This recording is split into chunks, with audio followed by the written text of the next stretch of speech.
Sahabat setia Gowori yang dikasihi Tuhan, Shalom. Hari ini adalah Senin 6 Desember 2021. Kita akan merenungkan firman Tuhan yang diambil dari Injil Lukas 5 ayat 17 sampai dengan 26. Mari kita siapkan hati kita. Haleluya, haleluya. Lihat Raja kita, Tuhan semesta alam datang. Ia datang membebaskan kita dari belenggu perbudakan. Haleluya, haleluya. Tuhan bersamamu dan bersama rohmu.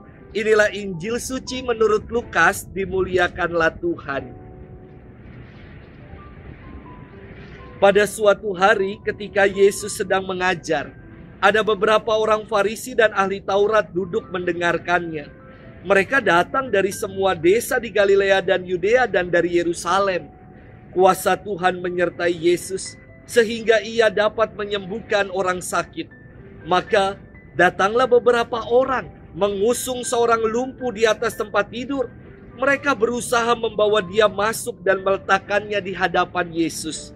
Tetapi karena banyaknya orang di situ, mereka tidak dapat membawa masuk. Maka mereka naik ke atas rumah dan membongkar atap itu. Kemudian mereka menurunkan si lumpuh ke tengah-tengah orang banyak tepat di depan Yesus. Ketika Yesus melihat iman mereka, berkatalah ia, "Hai saudara, dosamu sudah diampuni." Tetapi ahli-ahli Taurat dan orang-orang Farisi berpikir dalam hati, "Siapakah orang yang menghujat Allah ini? Siapa yang dapat mengampuni dosa selain Allah sendiri?" Akan tetapi Yesus mengetahui pikiran mereka, lalu ia berkata kepada mereka, "Apa yang kalian pikirkan dalam hati?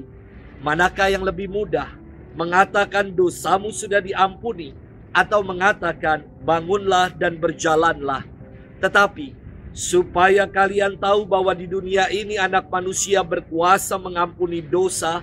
Lalu Yesus berkata kepada si lumpuh, "Aku berkata kepadamu, bangunlah, angkatlah tempat tidurmu dan pulanglah ke rumah." Seketika itu juga bangunlah orang itu di depan mereka, lalu mengangkat tempat tidurnya dan pulang ke rumahnya sambil memuliakan Allah. Semua orang takjub lalu memuliakan Allah. Mereka amat takut dan berkata, "Hari ini kita telah menyaksikan hal-hal yang sangat menakjubkan." Demikianlah sabda Tuhan. Terpujilah Kristus. Sahabat setia Gowori yang dikasihi Tuhan, Shalom. Suatu kali ketika merayakan Ekaristi, ketika saya sedang membagikan komuni kudus, saya sungguh terharu sekali hingga meneteskan air mata. Ada umat yang minta maaf, tidak punya kaki, dan dengan tangan sambil merayap berupaya untuk menyambut komuni. Saya langsung bergegas menghampirinya supaya ia tidak perlu jalan lebih jauh lagi. Perjuangan hidupnya, kerinduannya untuk mengalami Tuhan membuat saya tertegun dan malu.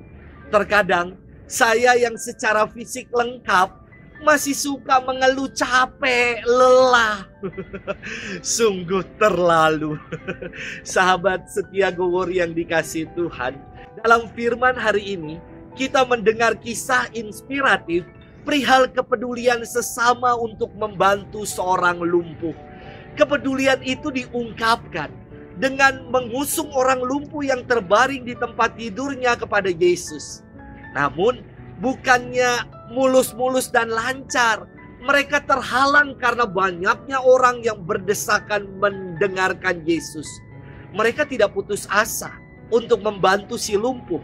Bahkan dikatakan mereka naik ke atap, membongkar atap rumah untuk menurunkan si lumpuh persis di depan Yesus. Untuk membawa orang lumpuh naik ke atas atap pasti dibutuhkan tenaga dan perjuangan ekstra. Demikian juga dengan membongkar atap rumah orang, pasti ada konsekuensi dan resiko yang harus diambil. Namun sesama ini menempuh itu semua demi kesembuhan si lumpuh. Sahabat setia Gowori yang dikasihi Tuhan, sebuah permenungan untuk kita. Apakah dalam hidup ini kita telah menjadi sesama yang mengusung mereka yang menderita dan mengalami kesulitan dalam hidup agar mereka mengalami kebaikan Tuhan? Hikmah dari pandemi ini banyak mengajarkan kita untuk merapatkan barisan dan bergandengan tangan dalam menaburkan kebaikan. Semoga kita menjadi sesama yang selalu membuka tangan kita untuk membantu mereka yang menderita, mereka yang kesulitan, mereka yang berbeban berat. Selamat bermenung dan Tuhan memberkati kita selalu dalam nama Bapa dan Putra dan Roh Kudus. Amin.